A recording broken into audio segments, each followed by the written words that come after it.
নমস্কাৰ বন্ধু বান্ধৱীসকল, আপোনালোক সকলোকে মোৰ মিষ্টাৰ বৰুৱা চেনেললৈ স্বাগতম জনাইছোঁ। আজিৰ ভিডিঅ'ত থাম্বনেইলখন দেখি আপোনালোকে গম পাইছে চাগে, হয় আজিৰ ভিডিঅ'টো মই চন্দ্ৰযান 3 ওপৰত বনাবলৈ লৈছোঁ। আমি সকলোৱে জানো যে আজি কিছুদিনৰ আগতে আমাৰ স্পেচ চেণ্টাৰৰ পৰা এখন ৰকেট উৎক্ষেপণ কৰা হৈছিলে আৰু সেইখনৰ নামেই আছিলে চন্দ্ৰযান 3। আৰু সেইদিনা তাৰিখটো আছিলে 14 জুলাই 2023 চনত আমাৰ চন্দ্ৰযান 3খন উৎক্ষেপণ কৰা হৈছিলে নাছাৰ space centre Satish Dhawan space চেণ্টাৰৰ পৰা। আৰু তাত আমাৰ অসমৰ দুগৰাকী ব্যক্তি বিশেষভাৱে জড়িত আছিলে, বিজ্ঞানী বিশেষভাৱে জড়িত আছিলে আৰু তেওঁলোক হ'ল চয়ন দত্ত আৰু নিধি শৰ্মা জড়িত আছিলে। আৰু তাত আমি জানিব পৰা মতে মুঠ খৰচ আছিলে 650 কোটি। আৰু তাত যিটো ৰকেট ব্যৱহাৰ কৰা হৈছিলে আৰু সেই ৰকেটটোৰ নাম আছিলে LV-MT-M4। আৰু তাৰ যিটো লেণ্ডাৰৰ নাম আছিলে বিক্ৰম আৰু তাৰ ৰোভাৰৰ নাম আছিলে প্ৰজ্ঞান।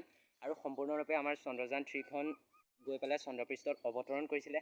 আৰু সেইদিনা তাৰিখটো আছিলে 23 আগষ্ট 2023 চনত চন্দ্ৰযান 6:03 চন্দ্ৰযান 3খন গৈ পেলাই সম্পূৰ্ণৰূপে চন্দ্ৰপৃষ্ঠত অৱতৰণ কৰিবলৈ সক্ষম হৈছিলে।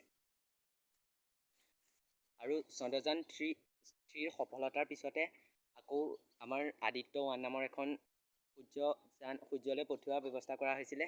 আৰু তাৰ যিটো বিৱৰণ সেইটো পিছৰ ভিডিঅ'ত পাব। গতিকে যদি ভিডিঅ'টো ভাল লাগিলে চেনেলটো ছাবস্ক্ৰাইব কৰি দিব আৰু ভিডিঅ'টো এটা লাইক কৰিবলৈ নাপাহৰিব। ধন্যবাদ।